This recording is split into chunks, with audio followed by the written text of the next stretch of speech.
आज हम आपको एक ऐसी शख्सियत के बारे में बताएंगे जो बिल्कुल जीरो से हीरो हुए हैं।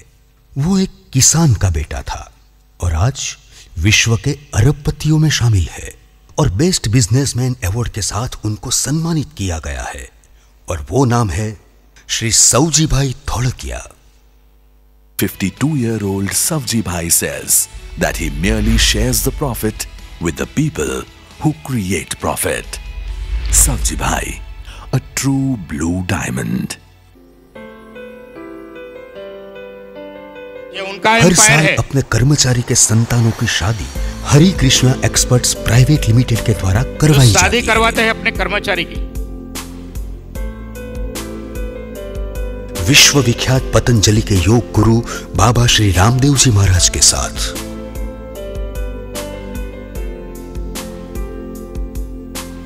गुजरात राज्य के बीजेपी प्रेसिडेंट श्री आर.सी. फड़दू साहेब, गुजरात राज्य की पहली महिला मुख्यमंत्री श्रीमती आनंदीबेन पटेल, पूरे भारतवर्ष में श्रीमद् भागवत सप्ताह के कथाकार परम पूज्य संत श्री रमेश भाई ओझा,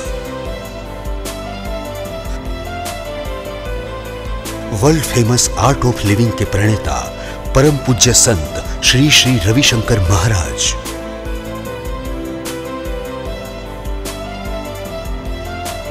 भारत के सुप्रसिद्ध महान ग्रंथ रामायण के कथाकार आदरणीय परम पूज्य संत श्री मोरारी बाबू,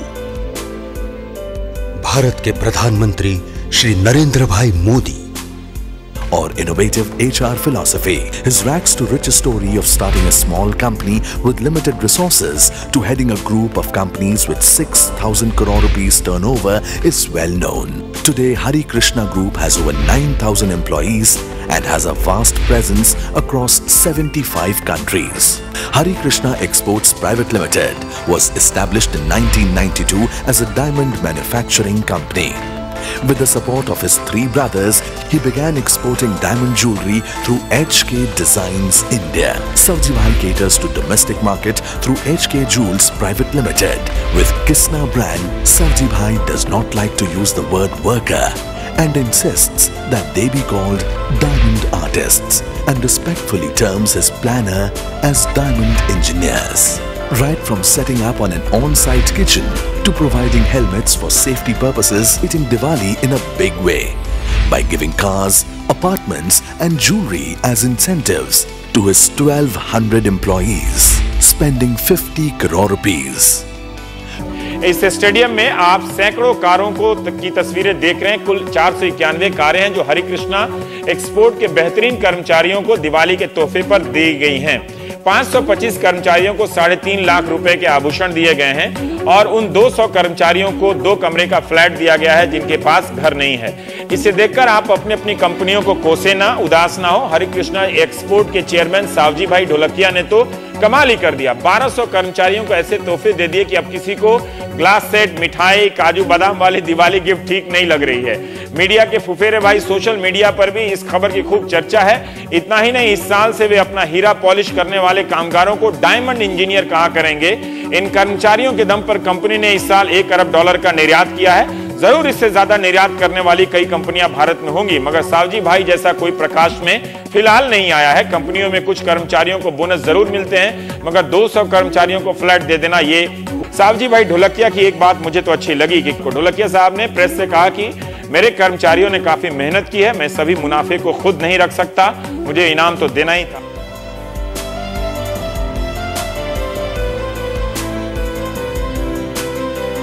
अपने कर्मचारी के साथ गरबा खेलते हैं हर साल 9 दिन तक पूरा डिनर के साथ।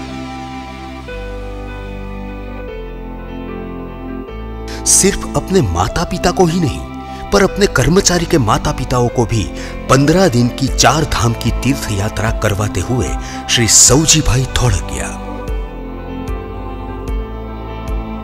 गुजरात राज्य के सूरत शहर में भारत देश की सबसे बड़ी किरण अस्पताल का निर्माण हो रहा है, जिसमें हाल ही में श्री हरि कृष्ण ग्रुप के मालिक श्री सवजी भाई थोड़किया ने 15 करोड़ रुपए का डोनेशन दिया है और पटेल समाज का नाम रोशन किया है। पटेल समाज को ऐसे दानवीर और बड़े दिल वाले सूरत के डायमंड व्यापारी श्री सौजीभाई धोलकिया पे बहुत बड़ा गर्व है।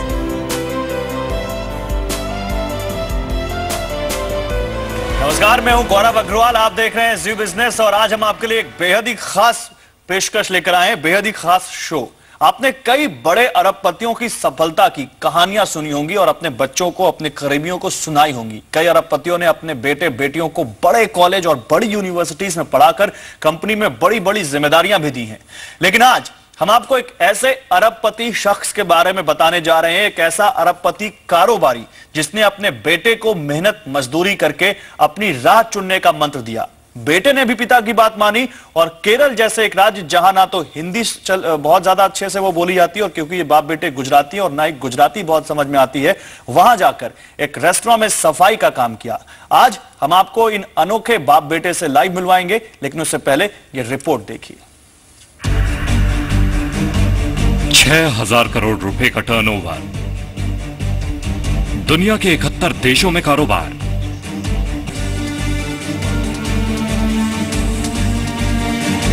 हम बात कर रहे हैं हरि कृष्णा एक्सपोर्टर्स के मालिक और धोलकिया की। 2014 में दिवाली पर अपने कर्मचारियों को फ्लैट और कार जैसे महंगे तोहफे देकर पूरे देश में सुर्खियां बटोर चुके सावजी भाई ने बेटे को दुनियादारी का सबक सिखाने के लिए अनोखा तरीका अपनाया। जहां एक तरफ कई अरबपतियों के बेटे और बेटी कंपनियों में बड़ी जिम्मेदारी संभाल रहे हैं, वहीं अमेरिका में MBA की पढ़ाई कर रहे अपने एक लौते बेटे द्रव्य ढोलकिया को 7,000 रुपये देकर सावजी भाई ने केरल के कोची शहर भेज दिया। द्रव्य से कहा गया कि वो एक अनजान शहर में जाकर नौकरी करे और जीवन के कड़वे अनुभवों से सीख ले।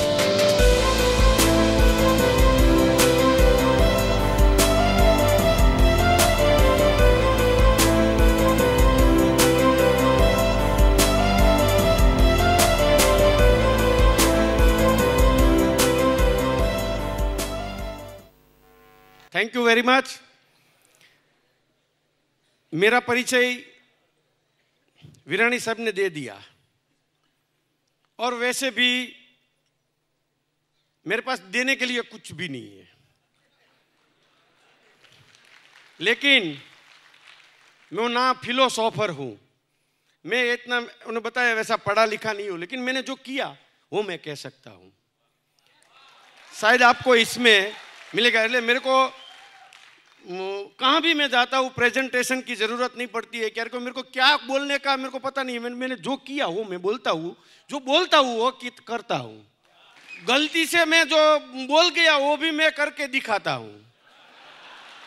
एक बार दिवाली का फंक्शन था और बहुत उत्साह में आ गए, बहुत जुस्सा में आ गए। मेरे साथ सब हमारा एम्प्लॉय थे। हम एम्प्लॉय नहीं बोलते, आर्टिस्ट और इंजीनियर बोलते हैं, क्योंकि इंजीनियर इसलिए बोलते हैं जो प्लान करता है वो इंजीनियर से बेटर करता है, और जो आर्टिस्ट बोलते हैं, जो पॉलिशिंग करते हैं, और दुनिया का कोई आदमी ऐसा पॉलिशिंग नहीं कर सकता है जैसा हमारा आर्टिस्ट करता है। और सेलिब्रिटी सब वो डायमंड पहनती है, उसका काम को गले लगाते हैं, हाथ पे लगाते हैं, इसलिए हम आर्टिस्ट और इंजीनियर बोलते हैं। तभी अब एक बड़ा फंक्शन था, दिवाली का था, और मैं भी जोश में था और मैंने बोल दिया कि हम लोग 10 लाख प्लांटेशन डालेंगे। हैं, 10 लाख प्लांटेशन का बोल दिया, 3 साल में डालेंगे। चला 1 साल में तो हाफ सड़ गया कि यार ये 10 लाख तो कब होगा। सब प्लांटेशन डालेंगे और दिखाएंगे कैसा डाला, और जिंदा होंगे, डाल देंगे मतलब मर जाएंगे वैसा नहीं, जिंदा होंगे, बोल दिया उत्साह में आकर। 3 साल में हमने प्रोजेक्ट डाला, 5 साल हुआ ये प्रोजेक्ट पूर्ण करने में। आज मैं आप दावे के साथ कहता हूं 18 लाख प्लांटेशन हमने डाला। એટલે मैं आपको यही बोलना चाहता हूं, आप गलती से कुछ भी बोलो पर करो, जो बोलो वो करो और करो वही बोलो। सर चले गए, उसके में इंग्लिश ज्यादा आ जाती थी, मेरे में गुजराती थोड़ी आ जाएगी, क्योंकि भाई मैं हिंदी भी कम बोल नहीं सकता। ये आप लोगों के साथ रह के रेखे थोड़ी हिंदी सीख गया। मैं वैसे हर बार बोलता हूं, स्मार्टली नहीं बोल सकता, हार्टली बोल सकता हूं। और वैसे भी हम लोग जो भी करते हैं, सर चले गए अपने तलवेकर, दिल से करते हैं। जो भी करते हैं दिल से करते हैं, दिमाग से नहीं। दिमाग साला करने देता ही नहीं है। वो साला प्लान करता है, पैसा कितना मिलेगा, मेरे को ये मिलेगा, ये मिलेगा। ये दिल बहुत प्लान करता है। हम लोग कुछ नहीं करते, दिल से करते हैं, दिमाग को पूछते ही नहीं है। और वैसे ही हमारे पास दिमाग तो है ही नहीं, पढ़े लिखे तो है ही नहीं।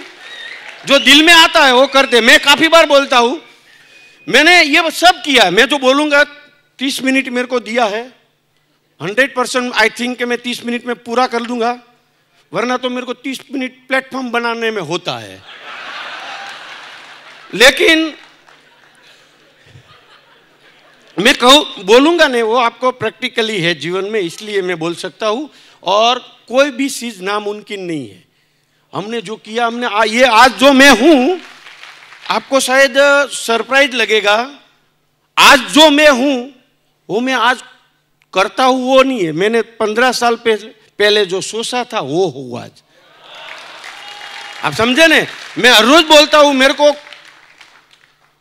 ना तो हमारे पास जितना स्टाफ है ना, उसने बताया ये इतनी मास्टरी मेरे पास नहीं है, या तो मैं इतना मास्टर हूं भी नहीं, मेरे को कुछ आता भी नहीं है। लेकिन मेरे को इतना ही पता है किसको आता है, मैं उसको काम दे देता हूं। मेरे पर, और मेरी जिम्मेदारी क्या मालूम है? मेरी जिम्मेदारी यही है कि मेरे पर कोई जिम्मेदारी न रहे, वो ही मेरी जिम्मेदारी है। अपने आप काम होता है। हम लोग गलती वहां करते हैं, अपने आप पे सब कुछ हम अपने पे रखता है। मैं कर दूं, बेटे को नहीं सौंपते, भाई को नहीं सौंपते, बच्चे को, अपना मैनेजर के पे विश्वास नहीं करता, ये साला सीख जाएगा, ये साला मेरे से आगे चले जाएगा दुनिया। हम लोग वहां वो झंझट में ही पीछे रह जाते हैं। चला यार, हम दिल से करते हैं तो दुनिया की कोई ताकत नहीं हमको पीछे रख सके। ये भगवान की दिया हुआ है। और हम वैसे भी सोचते हैं कि हम देने में कभी पासी पानी नहीं रखेंगे, देने में कभी पासी पानी नहीं रखेंगे, क्योंकि हमको लेने में कोई पासी पानी नहीं होनी चाहिए। भगवान का रूल्स है, नेचर का नियम है, हम देते हैं इससे ज्यादा मिलता है, लेकिन विश्वास करना चाहिए। लेकिन हम पहले से ही हमको क्या मिले, हम हर बार बोलते हैं हे भगवान, हे हनुमान जी, एक डब्बा तेल सड़ाऊंगा, तू मेरे को ये कर दे। भगवान स्विमिंग पूल नो बनावे तेरा एक डब्बे में 100 डब्बे का काम कर दे। खुद का स्विमिंग पूल बना के नो हर रोज नहाए, तेरा तेल में रहे। यार शुरुआत हमसे करनी पड़ेगी।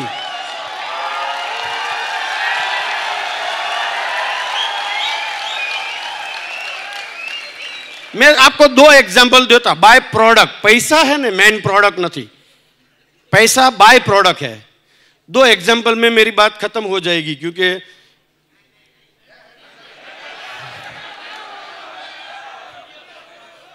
आप लोग भी मैं जो मानता हूं, लोगों को देने के लिए ही आप एजेंट हुए हैं और लोगों को देते ही है। मैं काफी बार बोलता हूं, अपना प्रेजेंटेशन कितना भी अच्छा है, रिजल्ट नहीं आएगा, इंटेंशन अच्छा होना चाहिए। क्योंकि प्रेजेंटेशन नहीं देखते लोग, हमारा इंटेंशन देखते, इरादा देखते, नियत देखते। लोग समझ जाते हैं कि बहुत सही बात है, अच्छी बात है कि सच्ची बात है। सच्ची बात उतरती है, जलें गलती है। मैं जितना मानता हूं, मैं अपने फैक्ट्री में बहुत काफी कुछ, साहब ने बात की, काफी सिस्टम है, काफी लोगों को देते हैं, काफी फैसिलिटी है, लेकिन मैं कड़क भी इतना ही हूं, रूल्स तोड़ने नहीं देता, इसमें मैं स्ट्रांग भी हूं। लेकिन फिर भी हम लोगों के यहाँ काफी रूल्स है। इसमें आपको एक एग्जांपल दूं तो हम लोग बिना हेलमेट किसी को एंट्री नहीं है। जो हेलमेट के बिना आया तो उसको तुरंत रजा दे देते हैं। तम्बाकू गुटखा खाया उसको रजा देते हैं। आप तो शरीफ है, तम्बाकू गुटखा कोई खाते ही नहीं है। हम लोग तम्बाकू गुटखा नहीं चलाते, 9,000 पीपल में तम्बाकू गुटखा चलाते नहीं है, और कितना भी अच्छा। तो आपको लगा यार हमारा बिजनेस डायमंड बनाने का है कि ये तम्बाकू गुटखा छोड़ना, हेलमेट पीना नहीं आने का, ये नहीं करने का। बाय प्रोडक्ट, मैंने बोला मेन प्रोडक्ट हमारा पैसा नहीं है, बाय प्रोडक्ट पैसा मिलता है। हम लोग डायमंड नहीं बनाते, आदमी बनाते हैं। आदमी डायमंड बनाते हैं, बाय प्रोडक्ट डायमंड बनता है। अच्छा ही बनेगा, आदमी अच्छा होगा तो सोच उसकी अच्छी होगी, उसका काम अच्छा होगा, थिंकिंग अच्छा होगा, भावना अच्छी होगी, वातावरण अच्छा होगा, वहां डायमंड बनेगा। हम लोग डायमंड बनाते हैं ना, लेडी से अच्छा है तो मैं बता दूं, डायमंड जब भी बनाते हैं, काम चालू करते हैं, तभी हम एक प्रार्थना करते हैं, और जो काम पे लगते हैं तभी प्रार्थना करते हैं, हे भगवान आज जो मैंने काम किया वो डायमंड पहनने वाला, बेचने वाला, लेने वाला और खरीदने वाला और माइन वाला सबका भला होगा। इतना ही काफी है, इतना ही काफी है। हमारा डायमंड जो भी लेंगे उसके घर में बाहर आएगी, क्योंकि हमने भावना बेची है, पैसा नहीं बेचा है, डायमंड नहीं बेचा है। ये भावना, पैसा तो बाय प्रोडक्ट है, भावना बेची है। और हमारा काम ऐसा होगा तो 100% हमारी ये भावना होगी तो हमारा परफॉर्मेंस कभी कम नहीं रहेगा। हमारा कुछ देने की भावना है। मैं आपको ऐसा एक बताऊं कि आप जब भी कोई भी पॉलिसी लेने जाओ, आप कुछ देने जा रहे हैं, कुछ भला करने जा रहे हैं। पैसे का कोई मायना नहीं रखने का, पैसे की कोई बात नहीं करने की, उसकी एंगल से उसको क्या सूट होता है वो आप सोच के जाएंगे तो उसको दे के ही आएंगे, क्योंकि आपका इंटेंशन बहुत क्लियर है, वो मिलेगा ही। हम लोग सोचने में ही कंजूसाई करते हैं और सोचने में ही भरोसा नहीं रखते, चला ये होगा कि नहीं होगा, ये होगा कि नहीं होगा। मैंने आपको बात बताई, 15 साल पहले हमारे पास 3,000 ये स्टाफ थे, तभी हम बहुत छोटी छोटी साइज बनाते थे। तभी हमको दोपहर के समय सब खाना खाने जाते थे तो बहुत चोरी होती थी, डायमंड चेंज हो जाता था। तो हम लोगों ने काफ़ी सोचा, आपने बोला ना आउट ऑफ बॉक्स जाके। मेरी ऑफिस भी ऐसी है, सामने फैक्ट्री है और मैंने पेवेलियन बनाया है, बीच में क्रिकेट ग्राउंड है, तो मैं उसको थिंक टैंक बोलता हूँ। मेरी ऑफिस नहीं है, थिंक टैंक। जब भी थिंकिंग करने का है तो बाहर निकल के करो, अंदर से थिंकिंग होता नहीं है, आउट ऑफ बॉक्स जाके। वैसे हमने सोचा कि ये चोरी कैसे बंद किए जाए, तो हमने बहुत सोचकर, दोपहर को होती थी, हमने बोला चलो दोपहर का खाना ही हम इधर कर लेते हैं। चलो 3,000 लोगों का 1 साल का हमने बजट किया तो 2 करोड़ रुपया। 1 मिनट में 2 करोड़ का डिसीजन वैसे ही कहीं 15 साल पहले लेना मुश्किल था। सबने विरोध किया, और वैसे ही अच्छी बात का पहले विरोधी होता है। तो सोचा मैंने उसको फायदा, क्योंकि मैं भगवान की दया से आप लोगों के बीच में रह गया। मैं वैसे एकदम सेल्ली बेंच का स्टूडेंट था, 4 थोड़ा था, 5वीं अधूरी छोड़ के आया, लेकिन सेल्ले बैठता था, बहुत कम बोलने वाला था। पूरा क्लास में, पूरा गांव में लोग बोले तो मेरे को कोई बोलने का ऐसा कोई शौक ही नहीं था। पर भगवान की दया से एक शिक्षक अच्छा मेरे को मिल गया वही साल में, और मैं बोलना सीख गया। तब से मैंने सपना भी बड़ा देखना सीख लिया कि आई एम द बेस्ट, मैं आई कैन डू इट, मैं कुछ भी कर सकता हूँ। तो तब से मेरा विल पावर बढ़ गया। मतलब मैंने समझाया, स्मार्टनेस आ गई थी कि भाई हमारे गांव में, आपने सौराष्ट्र में शायद देखा हो तो सौराष्ट्र में एक सताधार करके जगह है। सताधार की जगह में एक गुरु हो गया, वहाँ कोई भगवान है नहीं, एक गुरु का पाड़ा था, सब लोग उसको पूछते हैं, बाबा सीताराम, वो चला गया है। और श्यामजी बापू गुरु था, और 20,000 का आज हर रोज खाना होता है। लोग दोपहर को जाते हैं तो खाना खा के आते हैं। मैंने बोला सताधार में कहाँ से पैसा आता है, 20,000 का खाना होता है। मैंने कन्विंस किया अपनी फैक्ट्री में कि भाई ये लोगों का खाना कहाँ से आता है, उसको जो परवड़ेगा तो हमको नहीं परवड़ेगा, ये तो हमारा काम करता है, ये तो हमारा एम्प्लॉय है, देखा जाएगा यार। क्योंकि भाई परवड़ेगा कि नहीं, पीछे हम निभा पाएंगे नहीं, बंद करना पड़ेगा तो क्या करेंगे, लोग क्या बोलेंगे, ये हम इतना खर्चा कर पाएंगे नहीं, कंपटीशन में टिक पाएंगे कि नहीं। मैंने बोला ये हताधार का बंद नहीं होता है ना, तो हमारा भी बंद नहीं होगा यार, क्योंकि हम काम करते हैं उसको खिलाते हैं यार। ये जिम्मेदारी भगवान की है, अपनी नहीं है, हमको टिकाने की। हम निर्णय ले ले, बंद कर देंगे, नहीं होगा तो यार क्या होगा। हम लोग निर्णय लेने में ही पूरा समय 60 साल हो जाता है, आई लव यू कहने में, बोलते ना यार। उसको पसंद करे कि नो करे, आप हमने को कहने के क्या फर्क पड़ता है, क्या है उसमें, क्या गलती तो है नहीं। जो हमारा साफ दिल है तो बोल देने का। बोला निर्णय ले लिया, फायदा कितना हुआ मैं वो बताने जा रहा हूं। दोपहर की चोरी बंद हो गई, लोग जो चोरी करते थे वो चले गए। हमारा जो खर्चा था वो तो तुरंत निकल गया, क्योंकि हमको पता ही नहीं था कितना चोरी होता था, वो बंद हो गई। हमको एक मुनाफा हुआ। दोपहर को 1.5 घंटा वो लोग बगाड़ते थे, 1.5 घंटा हमको एक्स्ट्रा मिल गया। पूरा दिन का 10 घंटे में 1.5 घंटा 15% समय। समय की वैल्यू कितनी है वो आप परचेज कर सकते हैं, 15% समय ज्यादा मिल गया। तीसरा फायदा, वो घर पे नहीं जाते थे, इसलिए घर पे कोई रसोई पूरी नहीं बनती थी, जो सुबह का था वो बीबी खा लेती थी, बजट भी कम हो गया। चौथा फायदा, जो जाने आने का, पेट्रोलिंग का, ये सब झंझट खत्म हो गई। 1 रुपया खर्चा किया और 4 रुपये का फायदा हुआ, 4 रुपये का फायदा हुआ। पर हनुमान जी की तरह सोचेंगे तो पहले वो मेरे को कुछ दे तो मैं 1 डब्बा तेल सड़ाऊं, ऐसा हो नहीं सकता। अभी तक हनुमान जी ने किसी को कुछ नहीं दिया है और देगा भी नहीं। खुद का ही स्विमिंग पूल बना लेना।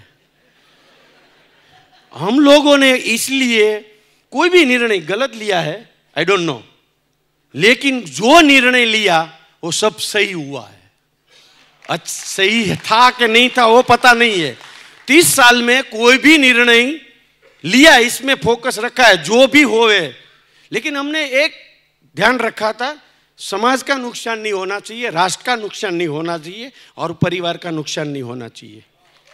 ये निर्णय ले लो, दुनिया को किसी को पूछने की जरूरत नहीं है, या तो कोई स्टडी करने की जरूरत नहीं है, क्योंकि ये निर्णय तीन चीज का ख्याल रखे, किसी का नुकसान होगा ही नहीं और हम सक्सेस ही हो गए। क्योंकि भगवान इसको ही देते हैं, वो जो लोग को भगवान इस समझते हैं कि ये जिम्मेदार लोग हैं, उसको थोड़ा सफलता दो, वो निभाएगा, दूसरे को भी काम लगेगा, उसको देंगे।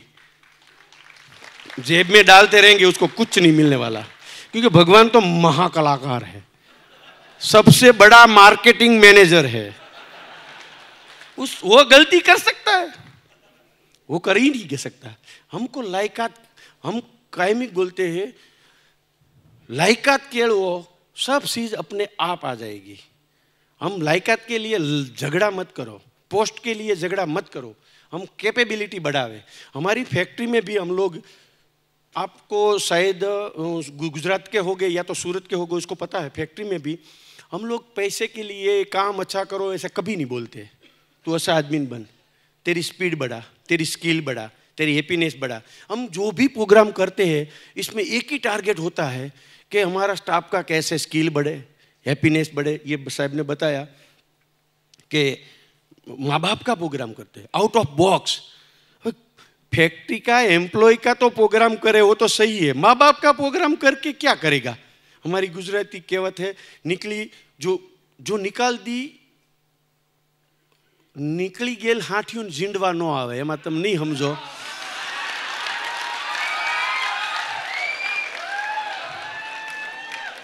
पण एना प्लांटेशन तो थाय ने, हेलो कलम तो थाय ने। અમે લોકો એમ કરીએ, મા બાપને આપણે ભૂલી જઈએ છીએ, બહુ ફાસ્ટ ભૂલી જઈએ છીએ। જુવાન થઈ ત્યાં, સક્સેસ જાય ત્યાં આપણે તો એમ લાગીએ કે આપણે જ બધું છીએ, પણ મા બાપના પગના તળિયા જોજો। મા બાપના પગના તળિયા ઘસાયા છે, એ દીકરાઓના સુખ માટે ઘસાયા છે। તમે હાફ તળિયા હશે જે વૃદ્ધ મા બાપ હશે એના, દીકરાને ખબર नहीं, बच्चे को पता ही नहीं है कि मारे माँ बाप का पग की तलिया कैसा है। वो सीपर हो गया है बच्चे के सुख के लिए। और साहब ने बताया था कोई माँ बाप ऐसा नहीं सोचता है अपने बच्चे का कि कैसा ही बच्चा है। ये हम जिम्मेदारी पे हम चूक जाते हैं। हम लोग वो ही ख्याल रखते हैं माँ बाप का, इसके लिए हम लोग ये प्रोग्राम करते हैं। इसकी भी एक बढ़िया स्टोरी है। मैं कैसे सोचता हूँ, मैंने बोला मैं ये सब करता हूँ, मैंने किया है। काफ़ी कहने के लिए मेरे पास घंटा काफ़ी कम पड़ेगा, क्योंकि मैंने जो किया है वो मैं कहने के लिए बहुत प्राउड होता हूँ, मेरे को एनर्जी भी मिलती है।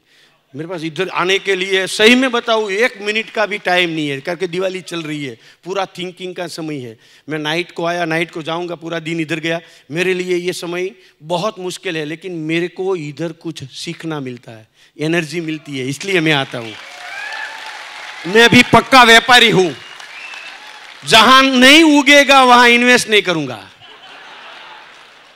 એટલે इसमें से मेरे को भी सीखना मिलता है। और मैं आपको बीच में एक बात बता दूं, हम कितना भी प्रोग्राम कर ले और कितना भी सीख ले, कितनी भी डिग्री ले ले, कुछ नहीं होने वाला। जो अप्लाई नहीं करेंगे तो कुछ नहीं होने वाला। छोटा सा सीख लो, थोड़ा सा सीख लो, अप्लाई करो दूसरे दिन। मैंने मेरी लाइफ में यही किया। हम 4 भाई हैं और 3 पार्टनर हैं। 25 साल से हम साथ में हैं। जब भी डायमंड खुद बनाते थे तब हमें साथ थे, वही ने वही साथ आज भी हम हैं। मैं क्या करता था, बड़े बड़े आदमी के साथ रहता था। मेरी स्टाइल थी मेरे को बड़ा बनने का। ये भी स्टोरी बहुत बढ़िया है, मैं शॉर्ट में बता, हाईलाइट कितनी बताऊँ आपको। मैंने सोचा था अपने को, मेरे पास कुछ नहीं था तभी मैंने सोचा था कि मेरे को बड़ा आदमी बनना है, अच्छा आदमी बनने का। मेरी माँ का एक सूत्र था, तू बड़ा आदमी बन, अच्छा आदमी बन और नाम कमा। वो तीनों मैनेज करना बहुत मुश्किल है, बहुत मुश्किल है। बड़ा बन सकते हैं लेकिन अच्छा ऐसी गारंटी नहीं है। अच्छा है तो पैसे की कोई गारंटी नहीं है। तीनों मैनेज करना मुश्किल है, लेकिन मैंने दुनिया के सामने मैं कह सकता हूं कि मैंने मैनेज किया है। मैंने माँ को जो वचन दिया था वो मैंने किया, माँ ने बोला वो किया। तब से मेरे को एक सर ने बताया ना, ऐसा मैं एनवायरमेंट में रहता था, अपने अपने आप को ग्लास में देख के, कांच में, बाथरूम में देख के मैं स्टाइल में रहता था। बड़ा आदमी कैसा होना चाहिए, उसका पेट बड़ा होना चाहिए। तो मैंने फूला फूला के पेट बड़ा किया था, खा खा के नहीं। मेरी यही स्टाइल थी कि भाई बड़ा आदमी का पेट बड़ा होता है। ये हंसने जे की बात, ये सही बात है, पर मैं पूरा वातावरण में रहता था कि I am the best, I can do it. कारण कि मैंने बड़ा आदमी का जो भी, मैं बड़ा आदमी के साथ रहता था, कोई भी बड़ा आदमी के साथ रहता था, उसकी बैग भी लेता था, उसका स्टाइल देखता था। मेरा चाचा दोनों बड़ा था, आज भी बड़ा है, तब भी मेरे से काफ़ी बड़ा था। वो तब भी तो मेरे को उसको कोई कनेक्शन नहीं था, इतना मेरे को गैप था। लेकिन मैंने उसके साथ रह के मैं भी उसके जैसा हो गया। आज हमारी कंपनी तीनों सेम है। वो सासा के साथ से मैं काफ़ी सीखा। और मैंने किया क्या, ये साथ मैं तो घूमता ही रहता था पूरा दिन। जो स्टडी करता था, जो सीखता था, वो घर पे जाते शाम को मीटिंग कर लूँ, मेरा 3 भाई और 3 भागीदार से के साथ बात कर लूँ, ऐसा है।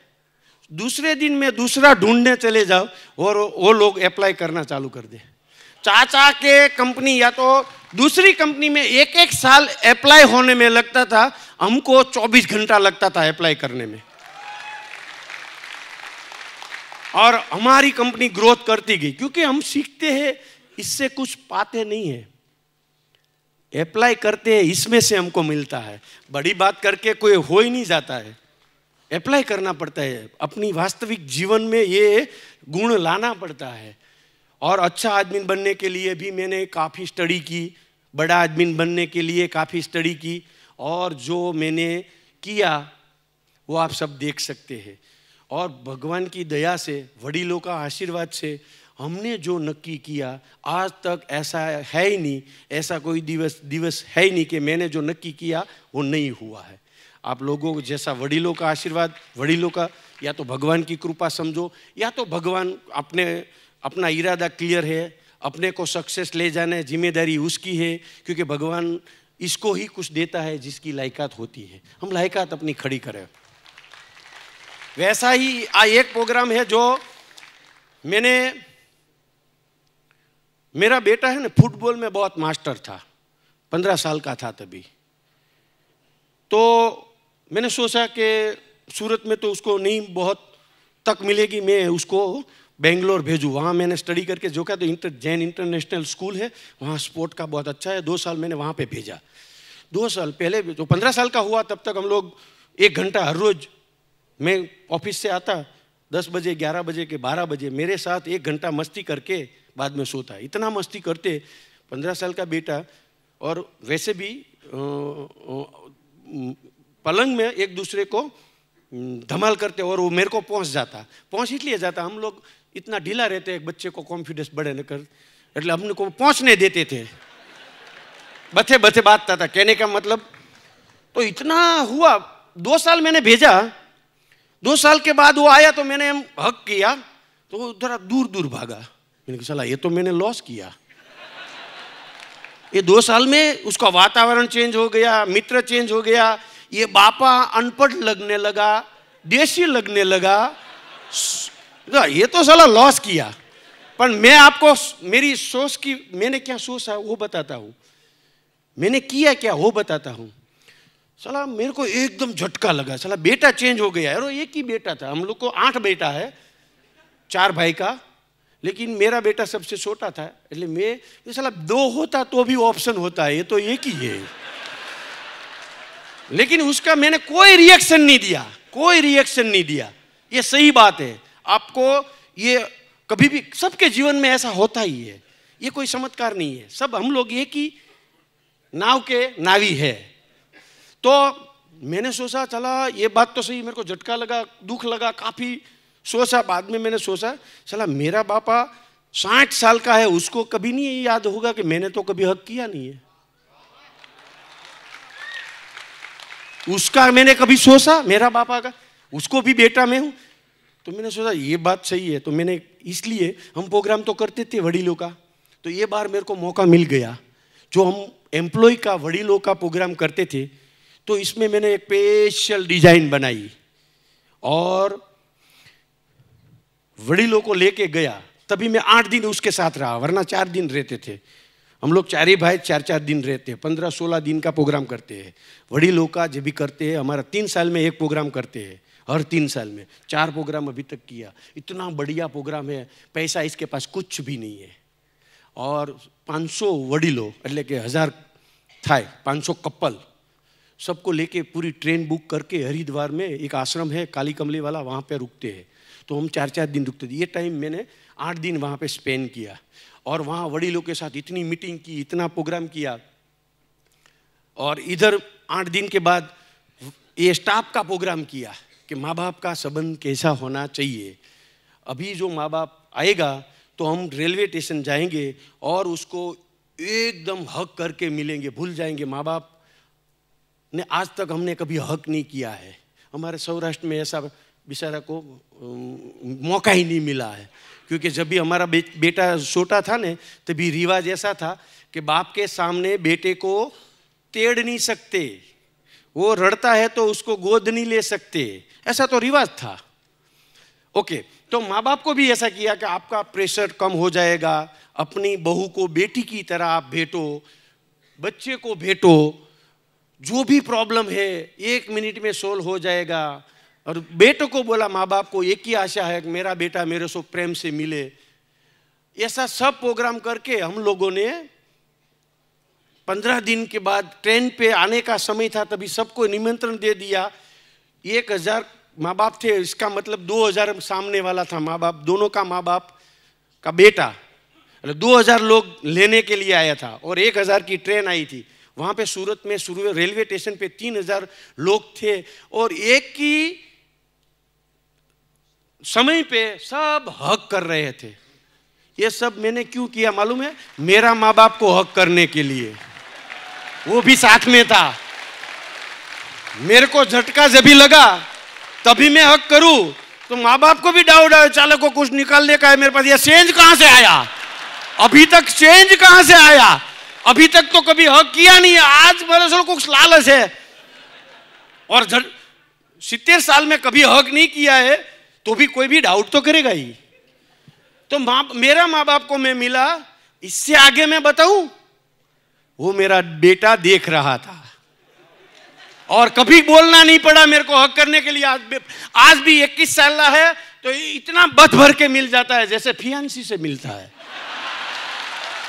कहना नहीं पड़ता है। मैंने क्या बोला, जो अपने को मिलता है वो बाय प्रोडक्ट मिलता है, मेन प्रोडक्ट हमारा ये नहीं है, पर बाय प्रोडक्ट जो मिला है मेरे को वो इसकी कोई कीमत नहीं है।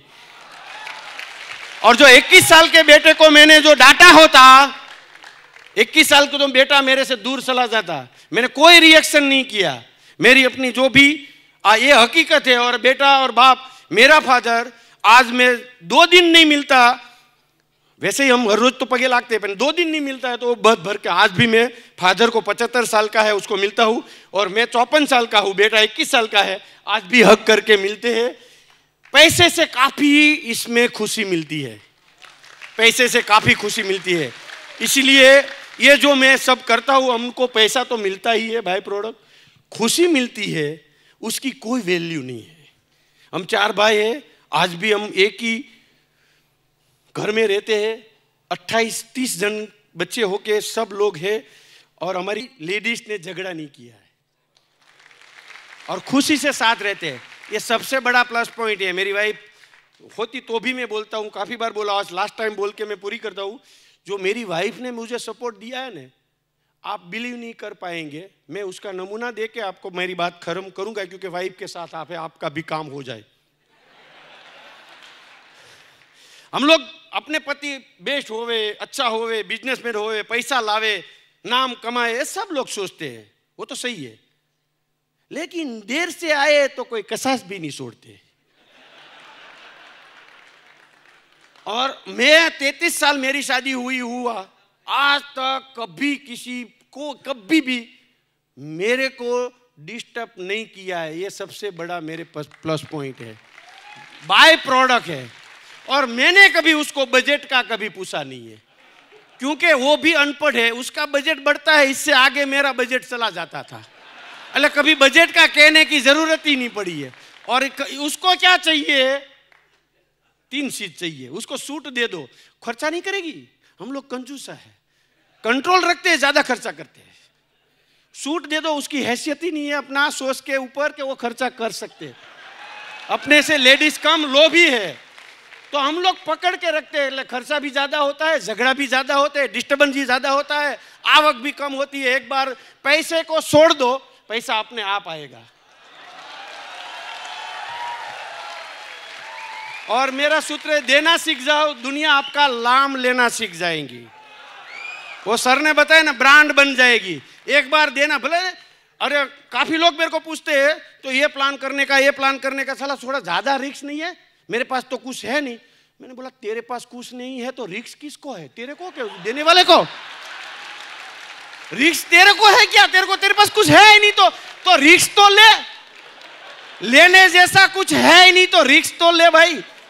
अरे रिस्क तो धंधे में के बिजनेस में लेना ही पड़ेगा, और कैलकुलेटेड रिस्क होना चाहिए, पॉजिटिव रिस्क होना चाहिए, राष्ट्र का हित होना चाहिए, परिवार का हित होना चाहिए, समाज का हित होना चाहिए।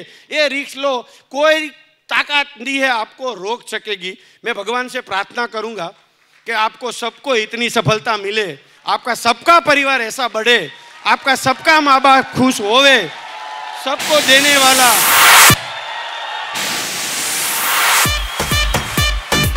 Thank you, thank you, thank you.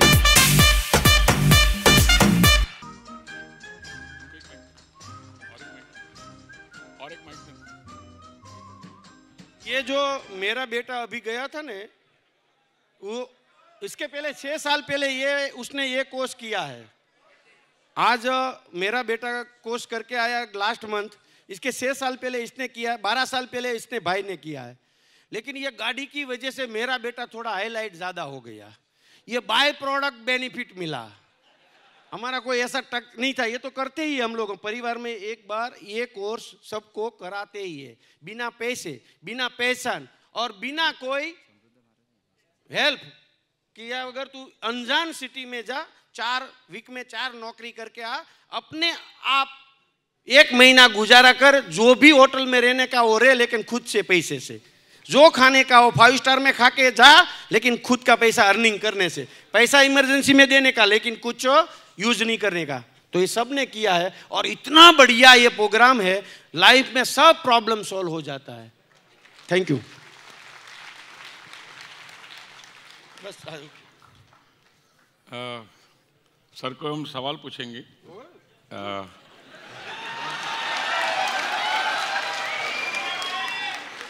अभी आपने चारों बेटों को जो बाहर भेजा, क्यों भेजा? ये बस सबसे बड़ी स्टोरी है। मैंने 12 साल पहले हम लोग लंदन गए थे। मैं वैसे पढ़ा नहीं था ना, इसलिए उसको पहले से इंग्लिश मीडियम में डाला था, क्योंकि इंग्लिश की प्रॉब्लम आती थी। मैं जहाँ भी जाता था 10वां स्टैंडर्ड से उसको साथ में लेके जाता था।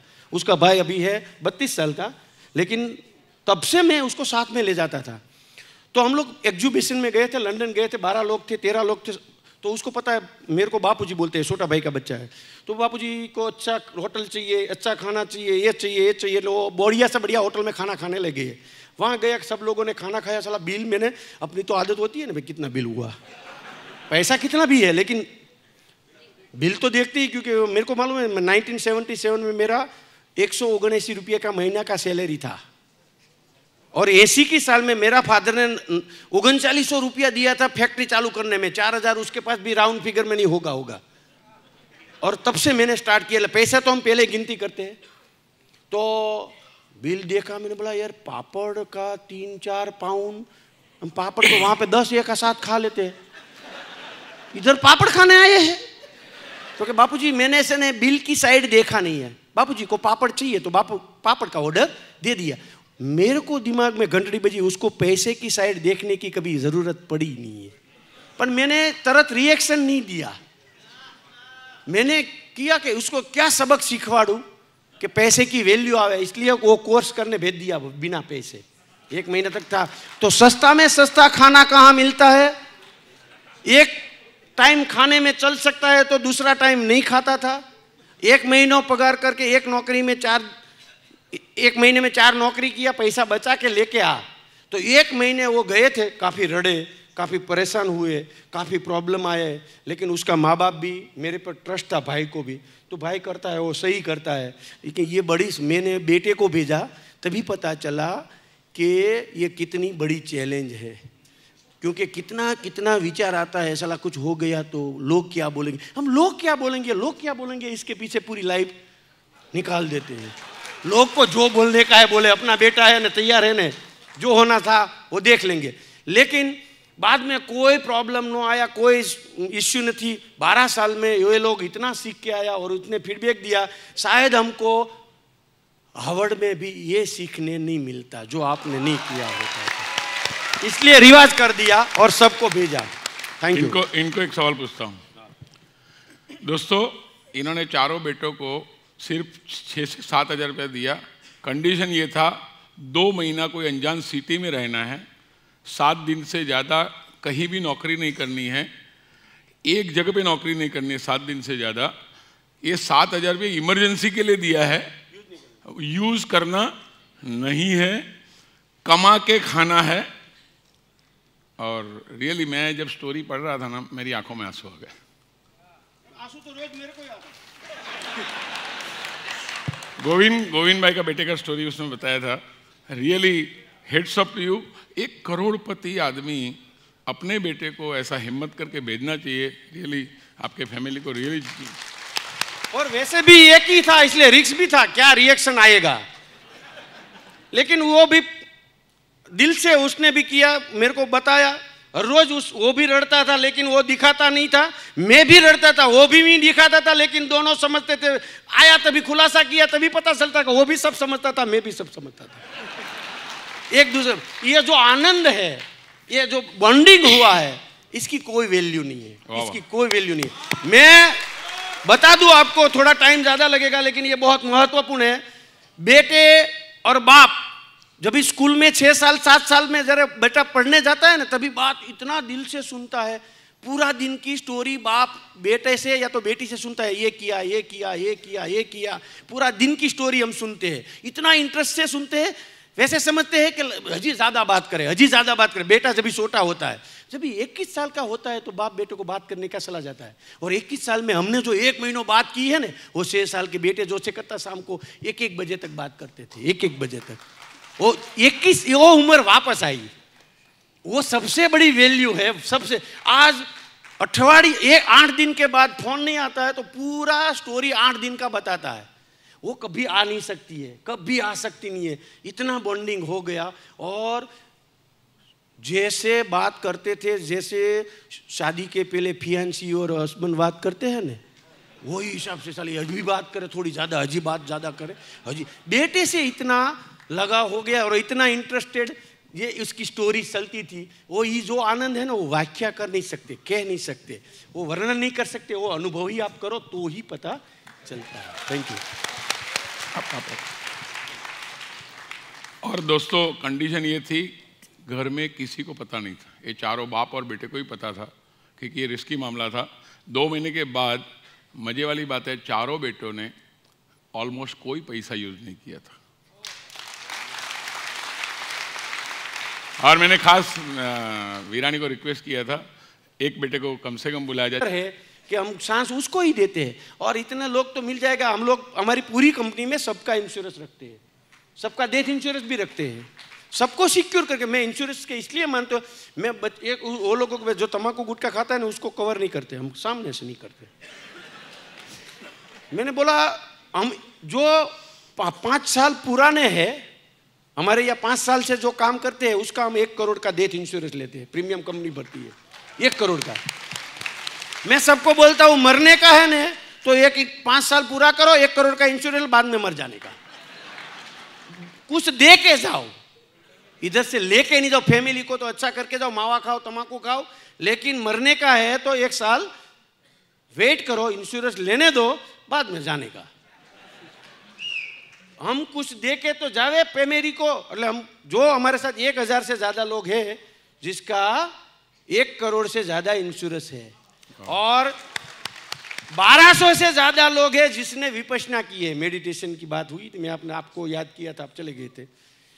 1200 लोग हमारे यहाँ मेडिटेशन किया हुआ है। हमारे यहाँ कोई आदमी कभी भी आत्महत्या नहीं करेगा, कभी डिप्रेशन में नहीं आएगा, कभी वो मुंझाएगा नहीं। हम लोगों ने, मैंने बताया, डायमंड नहीं बनाया है, आदमी बनाया है। वाह वाह। और डायमंड बाय प्रोडक्ट बनता है।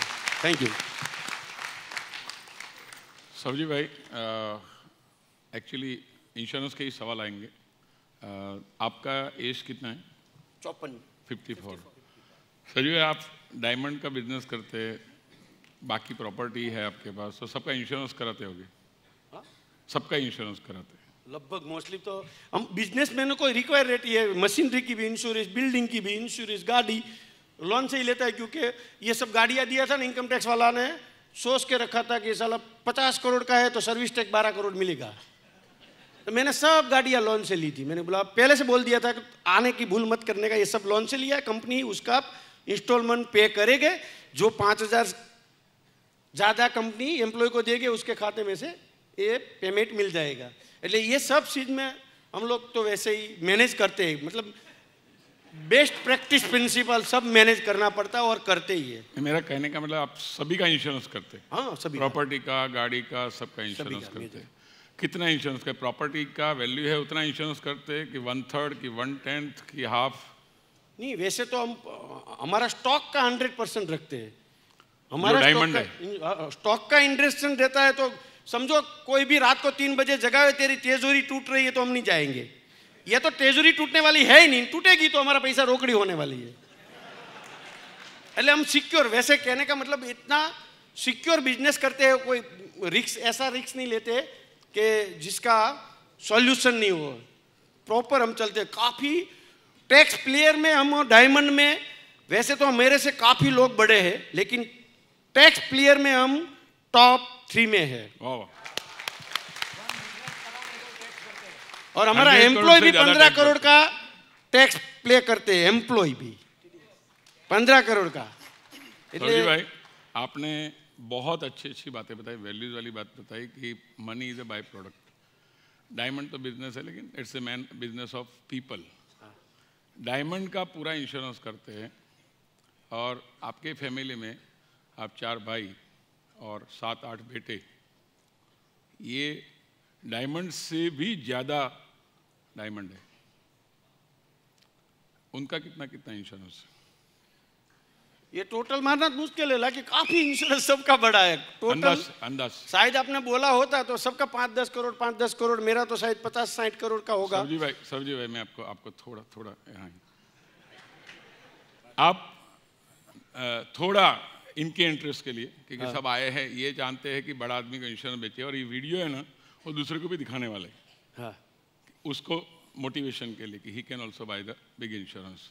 नाउ मेरा सवाल ये है कि आपकी वैल्यू और एक हीरे की वैल्यू, ये दोनों वैल्यू में वैल्यू कौन सी बड़ी? वैसे तो मेरी वैल्यू और हीरे तालिया, की वैल्यू में जोरदार तालिया। मेरे काम की वैल्यू है, ना तो मेरी है ना तो हीरे की, मेरे काम की वैल्यू। काम की आपके अंदर ही आ गई ना, Yes. Your inbuilt capacity. Yes. तो आपकी वो डायमंड से ज्यादा वैल्यू है। यस ऑफ कोर्स, क्योंकि डायमंड मैं आपको मैं डायमंड से नहीं हूं, मेरे से डायमंड है। या वाह, सब्जी भाई मैंने एक किस्सा सुना था, आपको भी सुना दूं। मैंने एक कन्वेंशन में कहा था, कुछ लोग नए होंगे।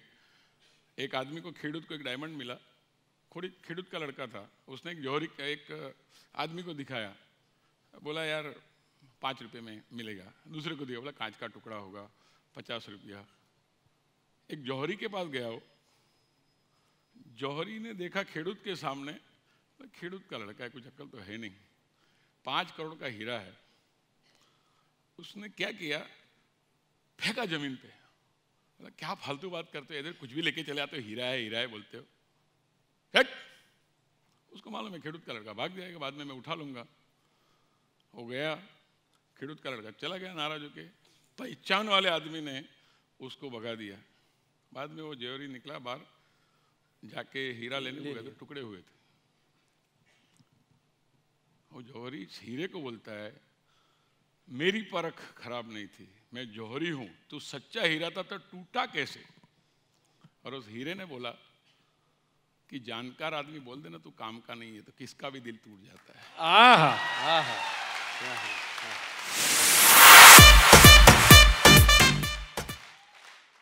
सब्जी भाई, मेरा डायरेक्ट कोई इंटरेस्ट नहीं है, लेकिन हमारे इंडिया में अभी भी बिजनेसमैन, बड़े बिजनेसमैन ने अपना वैल्यूएशन नहीं किया है।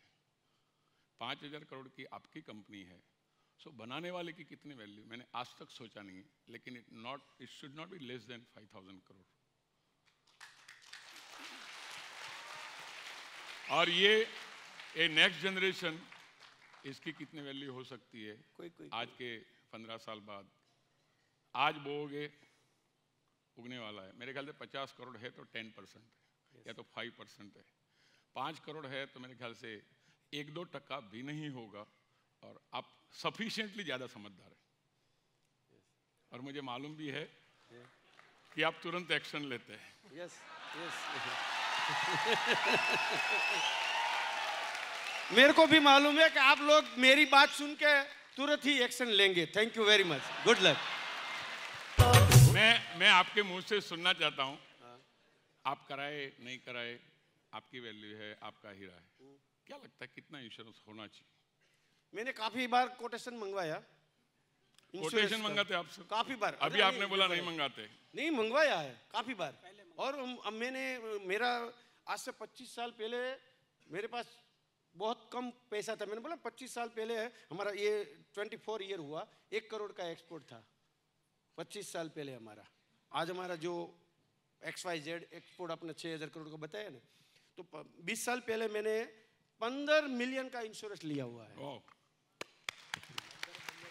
20 साल पहले $15 मिलियन, आज क्या होना चाहिए? अरे सॉरी, 15 करोड़ का, मतलब $3 मिलियन। 15 करोड़ का 20 साल पहले लिया। 20 साल पहले लिया, जब भी मेरे पास 1 करोड़ का मैंने एक्सपोर्ट किया था। એટલે मैं बहुत अच्छी तरह से मानता हूँ। मैंने बताया वैसे अपने पास कुछ नहीं है तो कुछ देने के, तो जैसा होना ही चाहिए, लोग तो ही याद करेंगे, कुछ हम दे के जाएंगे बच्चे को, परिवार को, समाज को, गांव को, तो जो भी है दे के जाएंगे, उसको दुनिया याद करेगी।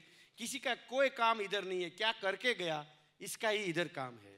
मैं खाली लास्ट सवाल आपसे, वैल्यू पूछना चाहता हूँ, इंश्योरेंस कराओ नहीं कराओ, आपकी इनकी एक एक लोगों की economical value of that man human being मैं आपसे पूछना चाहता हूँ। वैसे तो वैल्यू हम हमारी क्या करें, लोग हमारी करेंगे ना भैया, ज्यादा से ज्यादा तो हमारी वैल्यू लोग करेंगे नहीं, हमारा काम करेंगे, समाज करेंगे, सोसाइटी करेंगे।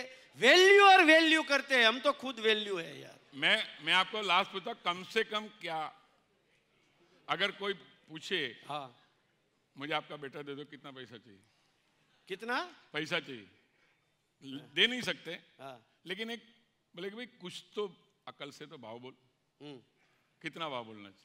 नहीं, ये तो इसकी वैल्यू ही नहीं है तो उसका भाव कहाँ से बोलेंगे?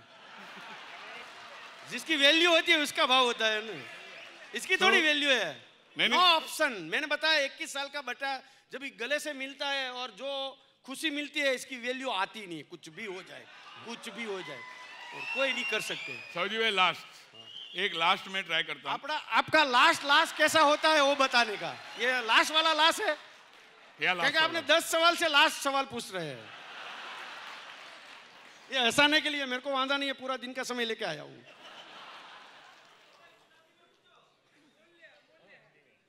लास्ट वाला सी, मैंने पहले बोला मेरा कोई डायरेक्ट इंश्योरेंस में इंटरेस्ट, मतलब मेरा तो है ही नहीं, वीरानी का होगा तो पता नहीं। कोई चीज़ की वैल्यू होती नहीं 5000 की, ये फैक्ट्री की इतनी वैल्यू, ये फैक्ट्री की इतनी वैल्यू। एक प्रोसीजर है जहाँ से हम ह्यूमन वैल्यू कर सकते हैं, और हम लोग उसमें मास्टर है। वीरानी, myself, we are doing this valuation of human being. ये आदमी आगे कितने साल और काम करेगा, कितना एक्सपेक्टेड उसका अर्निंग है, अगर उसको कुछ होगा तो आज उसको फैमिली को मिल सकता है, उसका एम्पायर को मिल सकता है। This is the concept which is called human life value. वो हिसाब से मैं आपको जस्ट पूछना चाहता था कि व्हाट यू सी। एक वर्ल्ड का बड़ा एजेंट है, खाली एक ही पूछता है, आपको जिंदगी में एक ही दफे पैसा दिया जाए, आगे कोई पैसा नहीं दिया जाए, आप कितना मांगो? वो मैं बताऊं, हम लोगों को 8 बच्चे हैं। मैं 8 बच्चे को, हमने, मेरा बेटा 13 साल का हुआ ना, तभी उसको पता नहीं था कि कजिन ब्रदर्स किसको बोलते हैं और रियल ब्रदर्स किसको बोलते हैं। हम लोग ने जब भी घर अलग किया ना तो बोला क्यों अलग जाते हैं? मैंने बोला तेरा स्कूल इधर है, नजीक पड़ता है, भाई का स्कूल वहाँ पे है, इसलिए तो कि वो भी आ सकता था ना, इधर हम अलग क्यों हुए? बाद में बोला कि ये वो समझ गया कि ब्रिजेश भाई ने 2 भाई, बड़े भाई ने 3 भाई, मैं एक क्यों हूँ? मेरे पास जवाब नहीं था। हमारा घर में मेरी वाइफ हर रोज बोलती है, मैंने बोला मैं 3 साल से मेरा बिजनेस का जीव है ही नहीं, मेरा सोशलिस्ट में मेरा स्वभाव है, मेरा बिजनेस का जीव स्वभाव है ही नहीं, लेकिन मजबूरी थी मेरा बिजनेस करने का, क्योंकि वैसे सोशलिस्ट लुखे लुखा कोई करती नहीं है, कोई किसी का कोई मानते नहीं है, कोई सुनते भी नहीं है। तो मेरे पास पैसा है इसलिए आप बैठे सुनने के लिए, वरना बैठते क्या? तो मैंने बोला थोड़ा पैसा तो कमा लो। पर 8 बच्चे हैं, मैंने आज तक ये मेरा बेटा है, ये मेरा कजिन भाई का बेटा है, ऐसी कभी कैलकुलेशन किया ही नहीं है, गिनती की ही नहीं। हम 4 भाई हैं, हम 25 साल से, हमने किसका कितना शेयर है ना वो किसी को पता ही नहीं है, पर किसी का कोई शेयर किया ही नहीं है। आज सब ही एक ही बाउल में सब लोग का कैपेसिटी है। मेरा भाई कुछ करे कि नहीं करे, मेरे जैसा ही है, मेरी हाइट का ही है। हमने लोगों ने कभी बंटवारा किया ही नहीं है। मेरा कहने का मतलब वही है कि मैंने इतना किया है, मेरी वाइफ को मैंने 2-3 बार बोला कि मैं अभी सोशल करना चाहता हूँ, तो बोली अपना बेटा अभी बिजनेस में हुआ नहीं। मैंने बोला 5 को मैंने बिजनेस पे सड़ाया है, मेरे बेटे को बिजनेस में सड़ाने की जिम्मेदारी उसकी है, मैं क्या करूंगा, अभी तो उसके साथ वो लाइफ है। એટલે यही वैल्यू है हमारी, वैल्यू कर ही नहीं सकते। ओके, एक सवाल मैं आपको 2 सेकंड का पूछूंगा सबके लिए, इधर आपको इनवाइट किया है, तो ये एजेंट के लिए आप जैसे बड़े आदमी के पास ये सब लोग जाना चाहते हैं, तो आप जैसे कोई इंश्योरेंस लेने के लिए इन सबको क्या करना चाहिए? मेरा एक ही सवाल है 2 मिनट का। भाई जब भी जी जहां भी जाए तो लोगों का कैसे भला होवे वो सोच के जाओ, आपका भला बाय प्रोडक्ट हो जाएगा।